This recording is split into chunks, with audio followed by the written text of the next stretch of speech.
Learning technique number 1, self-quizzing. I hated pop quizzes in middle school. I hated pop quizzes because I had to retrieve information from memory, and my memory is terrible.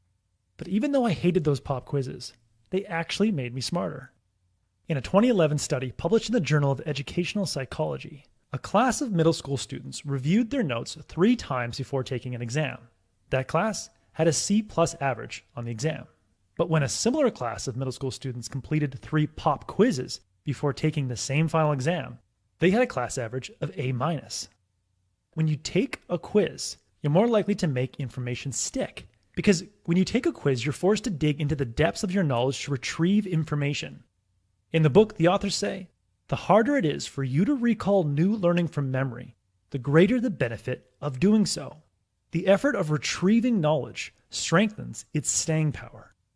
We don't need to wait for someone to hand us a quiz to strengthen our learning. We can simply start self-quizzing. I've started self-quizzing while listening to audiobooks. I pause the audio every 20 minutes and silently ask myself, what were the key ideas? And which of those ideas were new to me? Then I ask myself, how can I use those ideas in my life?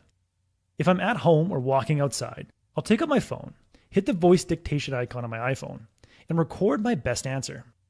I have to admit, I feel stupid when I do this because I find it so difficult to recall details I just heard.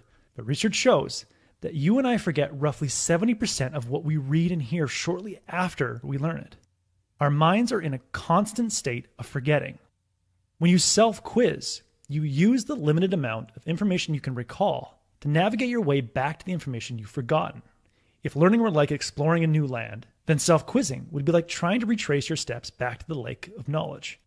By putting in the effort to find a path back to the knowledge you want to retain, you reset the forgetting curve and decrease your rate of forgetting.